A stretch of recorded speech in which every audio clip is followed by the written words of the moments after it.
새생명 행복축제가 이제 2주 앞으로 다가왔습니다. 우리 집사님들이 열심히 전도를 하고 계신데요. 뭐 수요일날 학교 앞 전도 말고 금요일날은 그 4단지와 또 대아마트 낮에 나가서 하고, 저녁에 7시 반에는 이제 4단지에 나가서 하거든요. 근데 제가 굉장히 예쁘더라고요. 그래가지고 그거를 한번 찍어볼까? 그래가지고 지난주는 많이는 못 나왔지만 한번 찍어왔어요. 한번 보시기 바랍니다. 밤에. 네.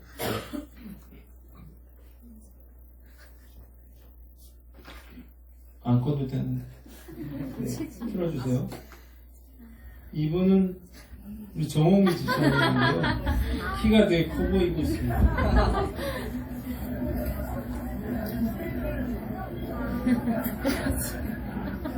되게 잘 봐야 되는데 이게 어두워가지고. 그다음에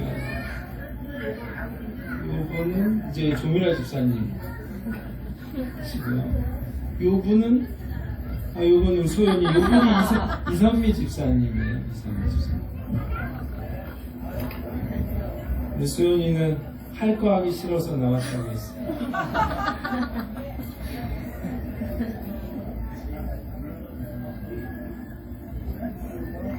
그날 바람이 불고 갑자기 좀 추워졌어요.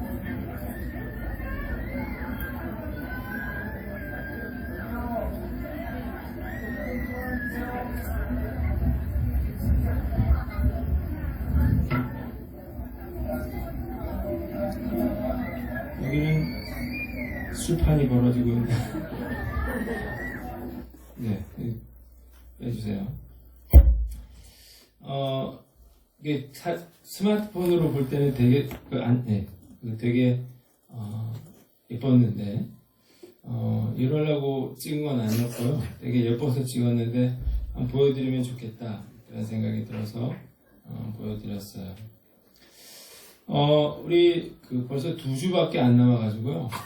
그래서 이제 사실 뭐 시험도 초치기라 그러나요? 벼락치기라 그러나요? 그 전이 되게 중요한데 저는 기본적으로 2주 전이 굉장히 중요하다 그렇게 생각이 들어요. 우리 이번 집회를 통해서 많은 분들이 초청되고 그리고 많은 분들이 예수를 믿게 되기를 바랍니다. 우리가 그래서 제가 2번 설교를 할 텐데 오늘과 다음 주 남은 시간 어떻게 전도할 것인가 하는 전도 방법론에 대해서 우리가 생각해보고 우리가 열심히 최선을 다해 전도하는 저와 여러분들 되시기를 주님의 이름으로 축원합니다. 자, 오늘 본문을 읽었는데요. 본문을 이해하기 위해서는 사도행전 3장을 먼저 이해해야 됩니다. 마가다락방에 성령이 임했잖아요. 열심히 오로지 기도에 힘썼더니 성령의 불이 임했습니다. 그래서 각 사람의 머리에 불의 혀 같은 것들이 임하게 됐는데, 그리고 나서 막 기적의 역사가 일어나기 시작했어요. 베드로가 설교를 했더니 3,000명이 예수 믿는 그런 일들이 일어났습니다. 베드로와 요한이 기도하러 성전 미문으로 올라가는 도중에 안진뱅이가 있었어요. 그래서 그 베드로가 우리를 보라 그러면서 아주 유명한 이야기를 하죠. 은과 금은 내게 없으나 내게 있는 나사렛 예수 그리스도 이름으로 명하노니 너는 일어나라 그렇게 명령을 해요. 그리고 오른손을 잡아서 일으켰더니 나면서부터 안진뱅이였던 사람이 일어났어요.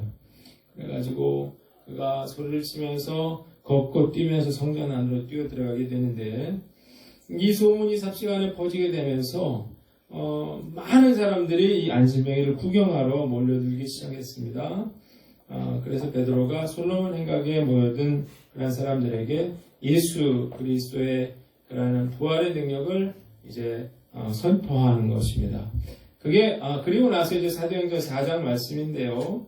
자, 이 베드로와 요한의 이 전도를 통해서 많은 사람들이 예수를 믿게 됐습니다. 오늘 본문에 보니까 남자만 5천 명이 믿게 됐다 그랬다고요. 자, 이 소식을 들은 대제사장, 성전 맡은 자들, 사두개인들은 두려움과 분노의 치를 떨었습니다. 왜냐하면 자기들이 이 정죄에서 잡아 죽인 그 예수가 부활했다고 그들이 가르쳤기 때문이에요. 그래서 대제사장과 이 종교 지도자들이 베드로와 요한을 옥에 가두어 버려요. 그리고 나서 밤에는 이제 재판을 열 수 없기 때문에 그 다음날 이제 재판을 엽니다. 그래서 대제사장들 그리고 사내들인 공회원들, 대제사장들의 문중이 다 모인 가운데 베드로와 요한을 세워놓고 신문을 하기 시작합니다. 분노에 가득한 목소리로 이렇게 물어요. 너희가 무슨 권세와 누구의 이름으로 이 일을 행하느냐? 그래요. 그러자 베드로와 요한이 당당하게 이렇게 말합니다. 9절로 12절 만일 병자에게 행한 착한 일에 대하여 이 사람이 어떻게 구원을 받았느냐고 오늘 우리에게 질문한다면 너희와 모든 이스라엘 백성들은 알라. 너희가 십자가에 못 박고 하나님이 죽은 자 가운데서 살리신 나사렛 예수 그리스도의 이름으로 이 사람이 건강하게 되어 너희 앞에 섰느니라고 했어요. 무슨 권세와 누구 이름으로 일을 행했냐? 그랬더니 너희가 십자가에 못 박은 예수 그리스도의 이름으로 이 사람이 건강해졌다고 말하고 있는 거예요. 자, 그리고 11절로 12절을 보면 예수는 너희 건축자들의 버린 돌로서 집 모퉁이의 버릿돌이 되었느니라. 다른 이로서는 구원을 받을 수 없나니 천하 사람 중에 구원을 받을 만한 다른 이름을 우리에게 주신 일이 없음이라고 했어요. 다른 이로서는 구원을 받을 수 없대요. 누구의 이름이요? 예수 그리스도의 이름으로 구원받는다는 것입니다. 그것은 곧 예수님이 메시아라고 하는 것을 당당하게 선포하고 있는 거예요. 자, 이들은요, 당황했어요. 너무 당당하게 얘기를 하고, 그리고 거기 안진뱅이, 고침받은 이제 안진뱅이가 서 있는 걸 보고 할 말이 없었어요. 그래서 모여서 의논을 했습니다. 그러면서 이들을 협박하면서 더 이상 예수의 이름으로 말하지 말아라. 예수의 부활에 대해 말하지 말아라. 그렇게 위협을 했더니 베드로와 요한이 이렇게 이야기를 합니다. 하나님 앞에서 너희의 말을 듣는 것이 하나님의 말씀을 듣는 것보다 옳은가 판단하라. 우리는 보고 들은 것을 말하지 않을 수 없다. 그렇게 당당하게 얘기를 했더니 이들이 이들을 처벌할 방법을 찾지 못했어요. 그리고 위협하고 풀어주었습니다. 그러자 모든 사람들이 이 일을 보고 하나님께 영광을 돌렸다고 하는 것이 오늘 우리가 읽은 본문의 내용입니다. 자, 오늘 본문을 통해서 이 베드로와 요한의 전도에 대해서 우리가 이 말씀이 주는 그런 교훈이 있는데 첫 번째는 성령 충만하라는 것입니다. 한번 따라합시다. 성령 충만하라. 성령 충만하라. 자, 오늘 8절을 보니까 베드로가 성령이 충만하여 이르되 백성의 관리들과 장로들아 그렇게 얘기를 했어요. 자, 베드로가 이렇게 당당할 수 있었던 이유가 뭡니까? 성령이 충만했기 때문이었다는 것입니다. 베드로가 원래 이런 사람 아니었죠. 베드로가 예수님 잡혀가실 때 도망간 사람이었어요. 그리고 예수님 고난 받을 때 옆에 서 있다가 당신도 그 당이라 그랬죠. 나는 모르는 사람이라 그랬어요. 그러면서 저주하여 맹세하여 가로되 난 이 사람을 모른다고 3번이나 그렇게 예수님을 부인했던 그런 사람인데 오늘 와서 보니까 오늘 말씀해 보니까 당당해요. 전혀 두려워하거나 주눅드는 게 없어요. 감옥에 갇혀서도 당당하게 예수님에 대해서 말하고 있어요. 어떻게 이렇게 똑같은 사람이 갑자기 바뀔 수 있었을까 하는 거죠. 자, 그 이유는 그가 성령의 충만함을 받았기 때문이다 라고 하는 것입니다. 자, 우리가 알아야 될 건 뭐냐면 전도를 우리가 하려고 그러면요 성령으로 충만해야 한다는 것입니다.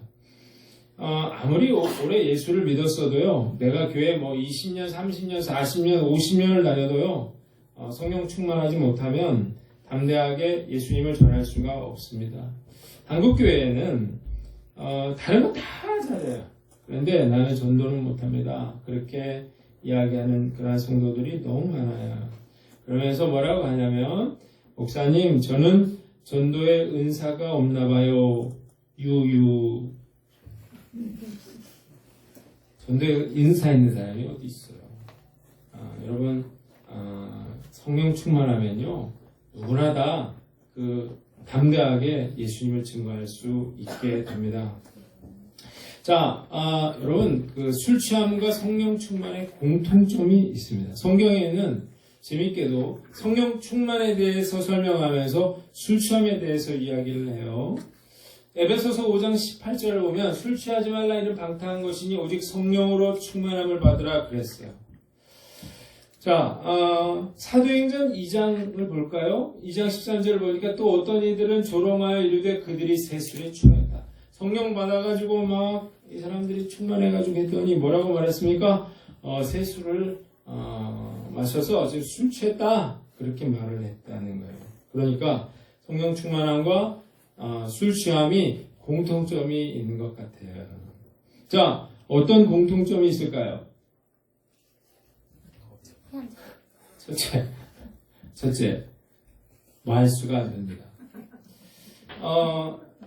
평소에 말 한마디 못하던 사람, 그런 사람도요, 일단 술을 한잔 하면, 그러면 마구 말을 하기 시작합니다.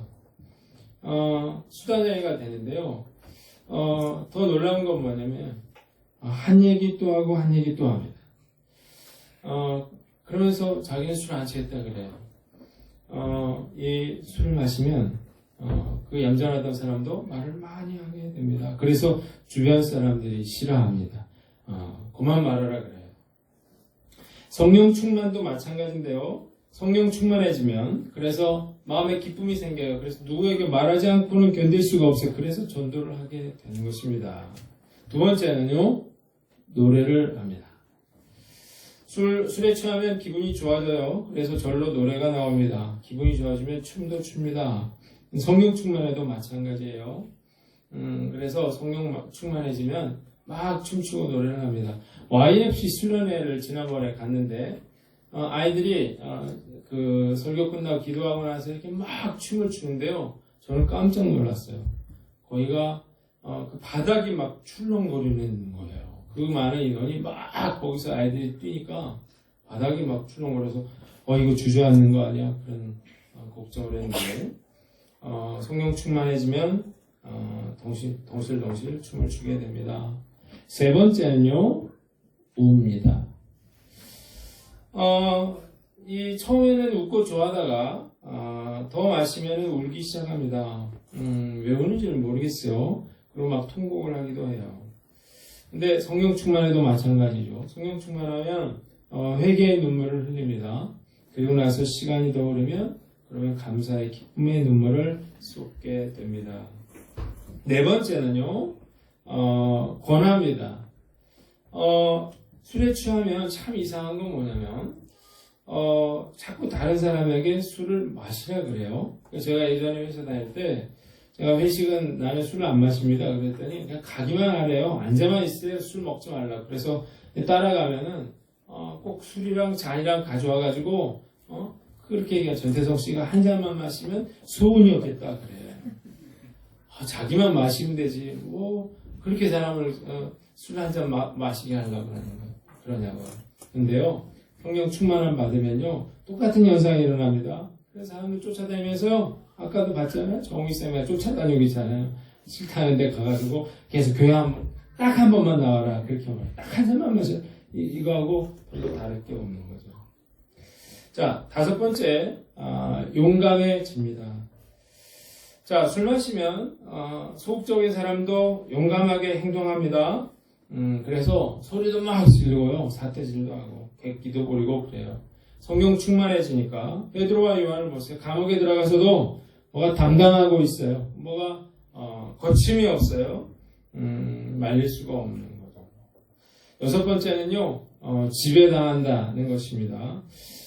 그런 얘기 있죠. 처음에는 내가 술을 마시지만 나중에 술을 계속 마시면 어떻게 돼요? 술이 술을 마신다. 그런 말이 있는데, 술 마시면, 이제 술의 지배를 받아요. 그래가지고, 멀쩡하던 사람이 막 전봇대에 막 소변을 보고, 담벼락에도 소변을 보고 막 그래요.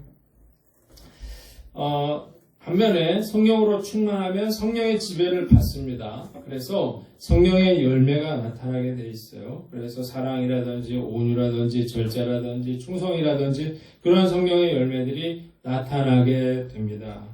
일곱 번째, 중독된다는 것입니다.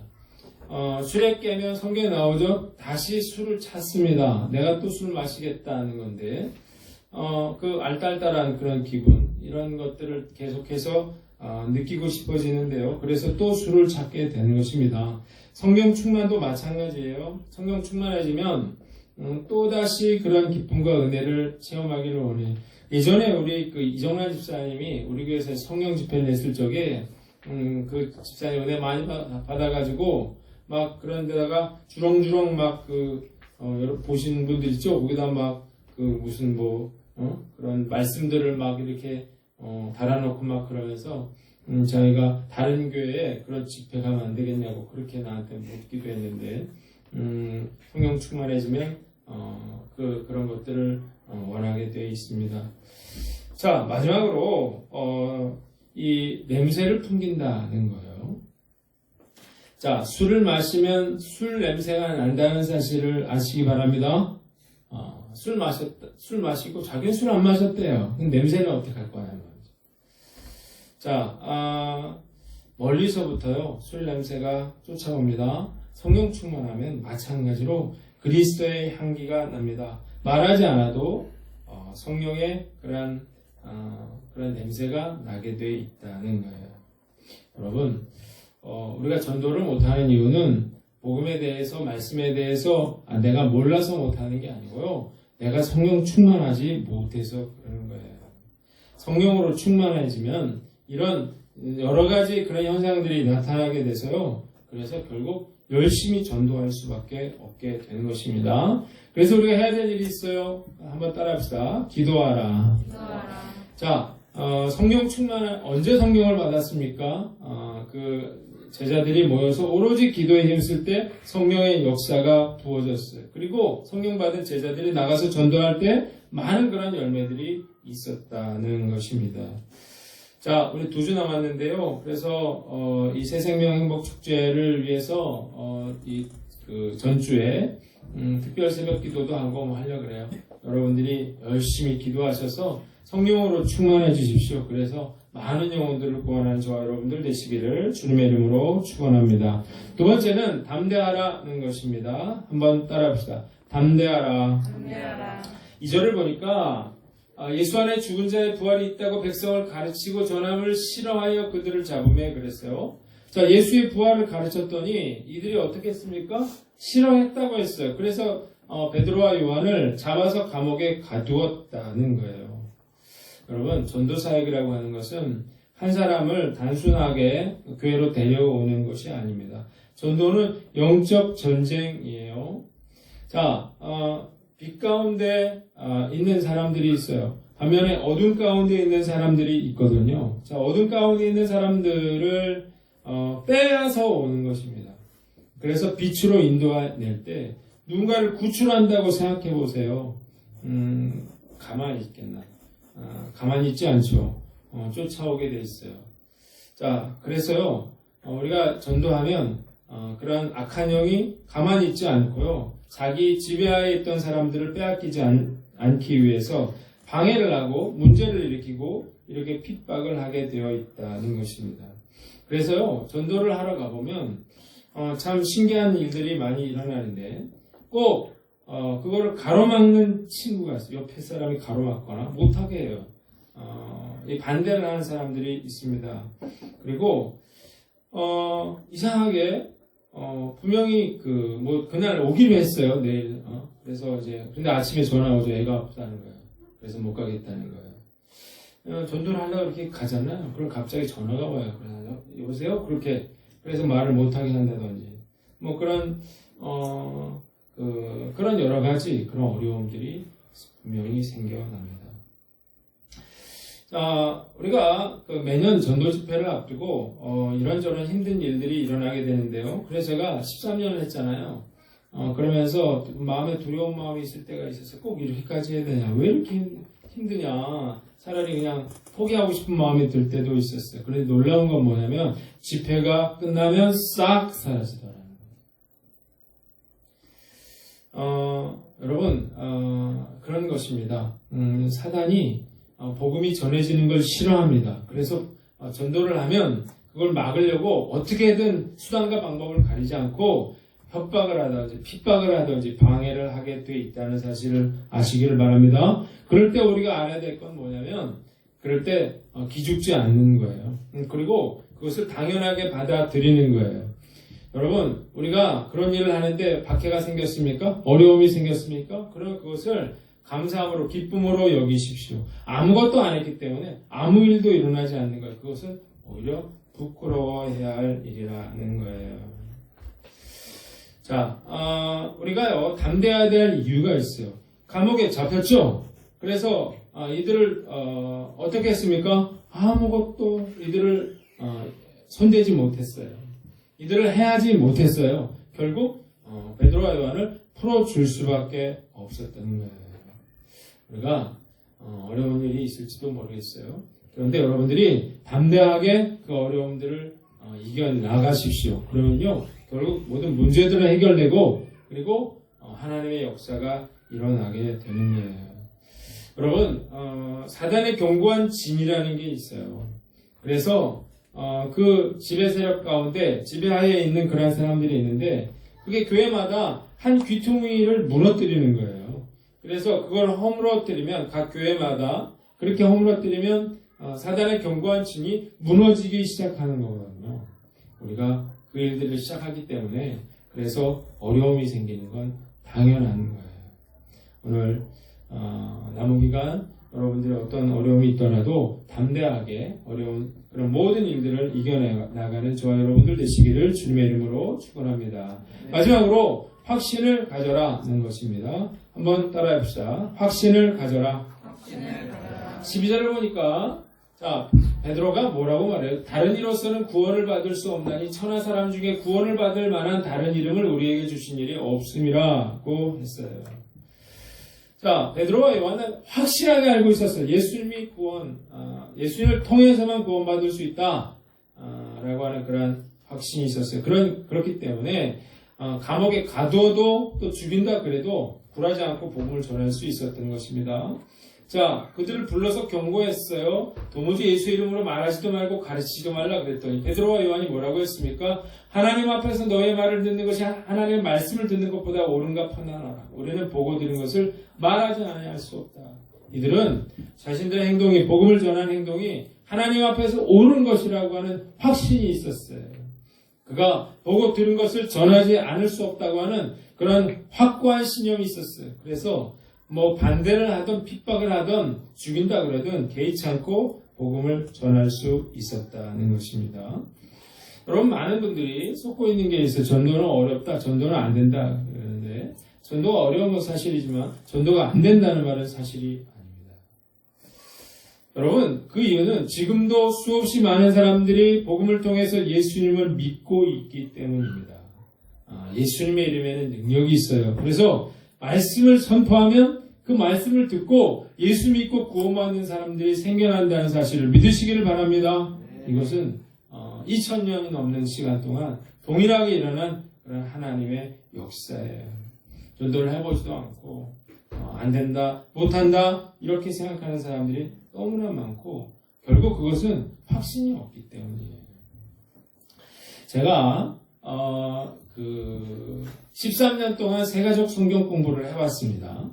근데 제가 13년 동안 세가족 성경 공부 교재를 딱 2개를 가지고 있어요. 2개를.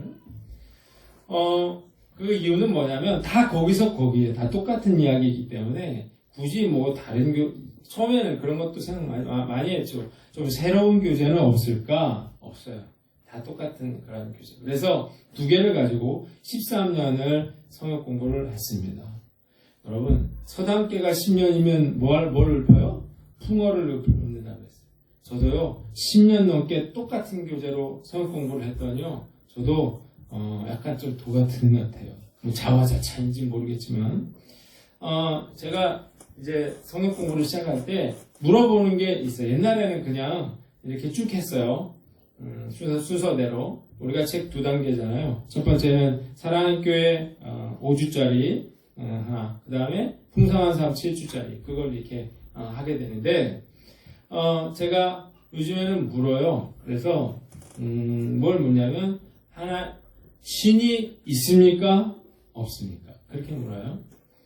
그러면 당연히 교회를 다녔거나 뭐 이전 신자들은 신이 있다고 그러면 뭐 그러니까 해당 사항 없고 안 믿는 사람, 교회 처음 나오신 분들 중에 두 가지로 나뉩니다. 하나는 신이 있다고 믿는 사람과 모르겠거나 없다라고 믿는 사람이 있어요.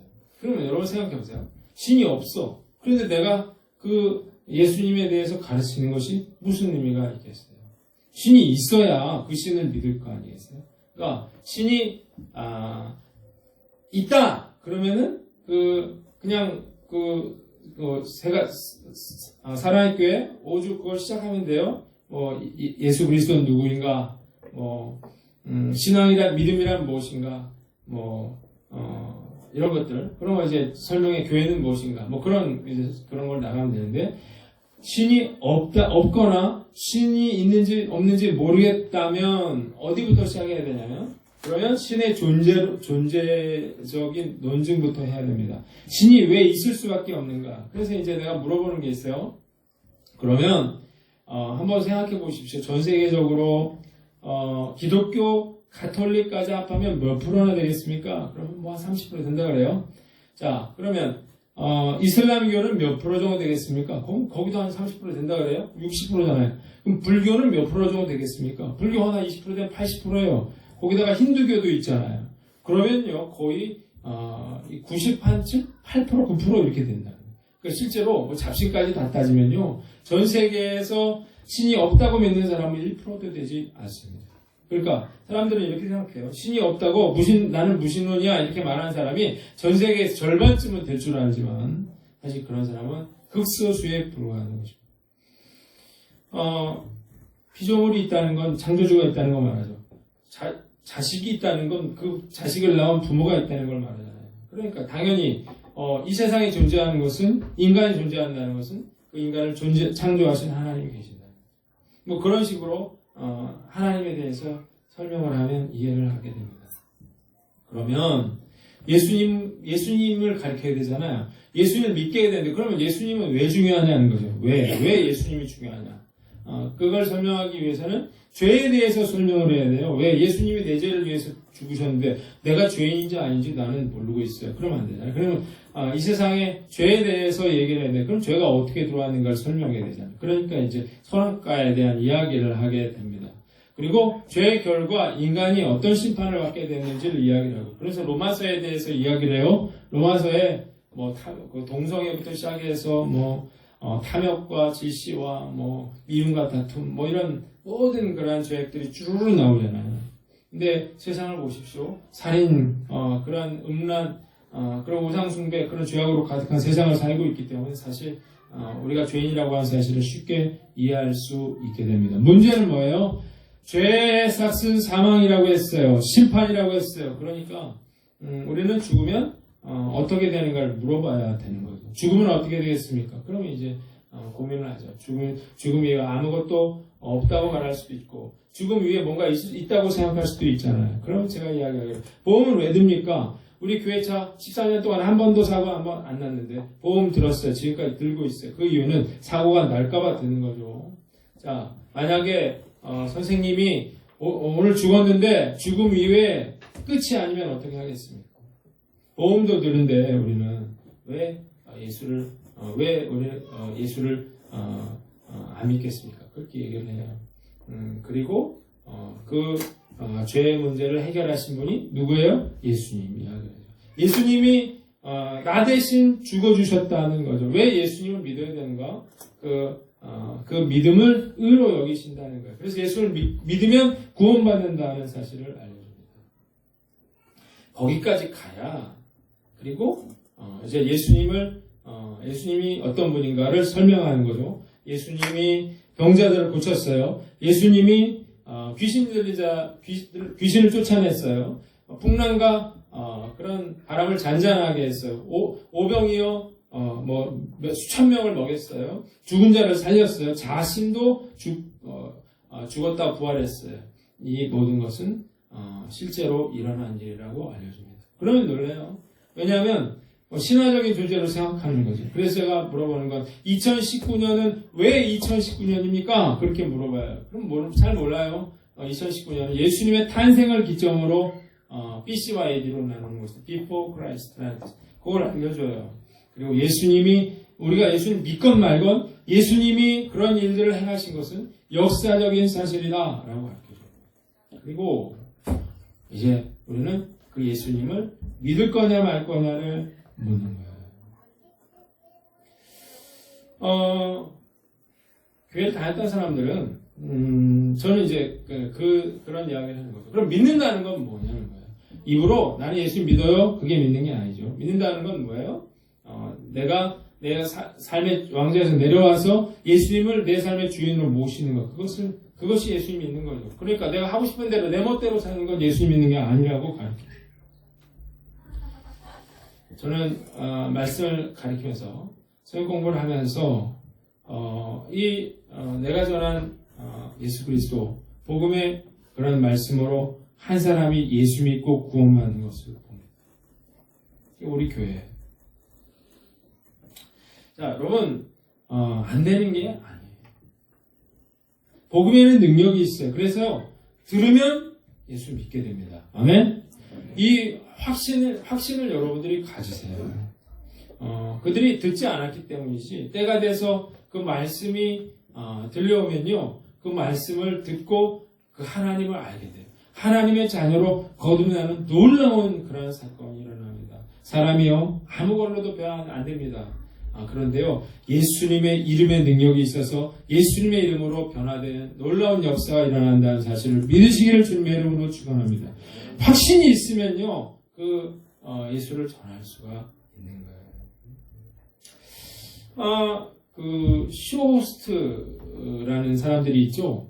그런 TV 홈쇼핑 이런 데서 이제 물건을 파는 그런 사람들인데, 동지연이라고 하는 사람이 이번에 기네스북에 올랐대요. 뭔가 그랬더니 이 사람이에요.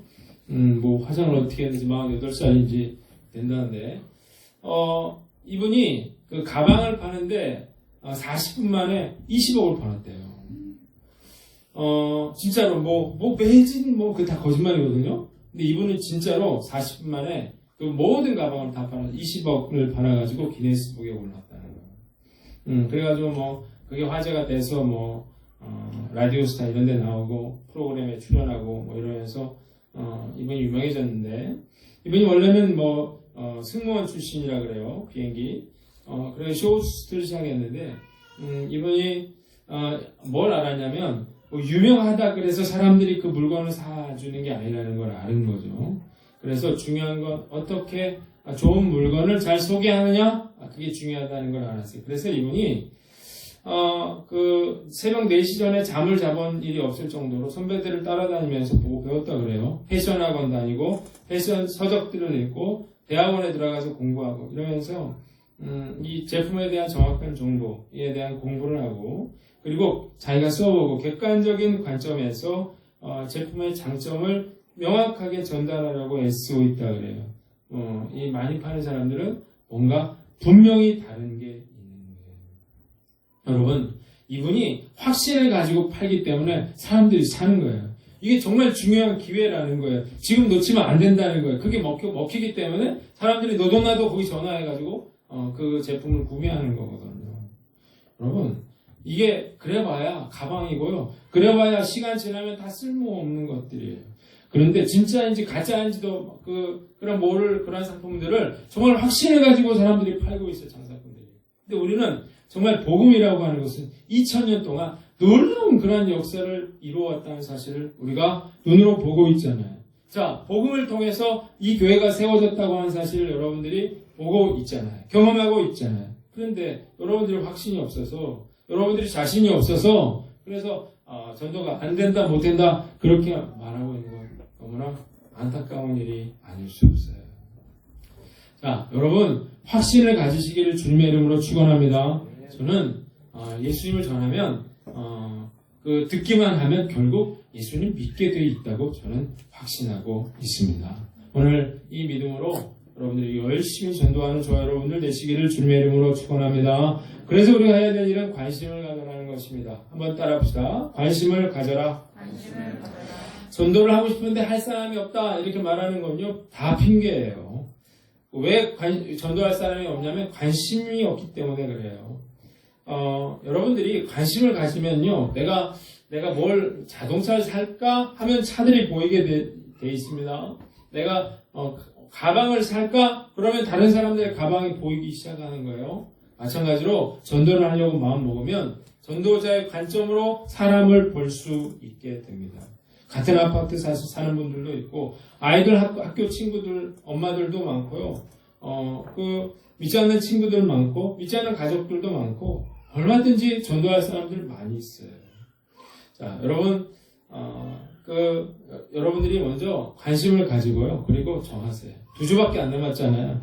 여러분들이 지금 안 정하면, 초청하기 어렵습니다. 어떤 분들은 나는 한 사람만, 올인하겠다. 그런데 잘못된 생각이에요. 막 다 한 사람 해줬는데, 갑자기 그날, 잠수 타가지고, 상처받고, 그렇게 하면 안 되고, 낚시도요, 낚싯대를 여러 개 피셔야 돼.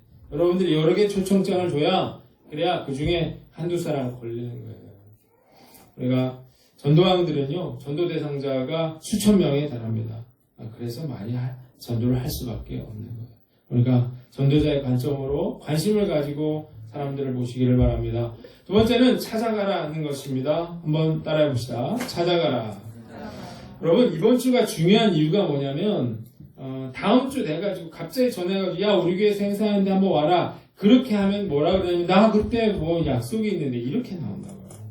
그러니까 여러분들이 최소한 2주 전에는 이야기는 하셔야 돼요. 그리고 갑자기 가서 뭐 그렇게 하지 말고 이번 주에 뭐 차도 한 잔 사주고 뭐 이러면서 뭐라도 하나 갖다 주고, 뭐 이런 식으로, 하려면 시간이 필요한 거예요. 결국, 전도의 비결은 자주 만나는 거거든요. 그리고 중요한 건 뭐냐면, 여러분들이, 지난, 가족사랑 행복 축제 때 초청하신 분들이 있습니다. 그러면, 지금은 교회 안 나오지만, 그 사람들 굉장히 중요한 사람들이에요.